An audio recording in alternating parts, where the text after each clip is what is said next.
Welcome back to another technical deep dive here in the debug zone. Today we're tackling a big question and breaking it down with insights from other users. Hopefully this clears up some misconceptions and helps you get the answer you need. So buckle up, stay a little curious, and let's jump right in.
And that's a wrap.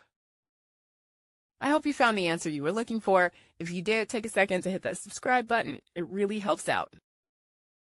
And let me know in the comments which solution worked best for you.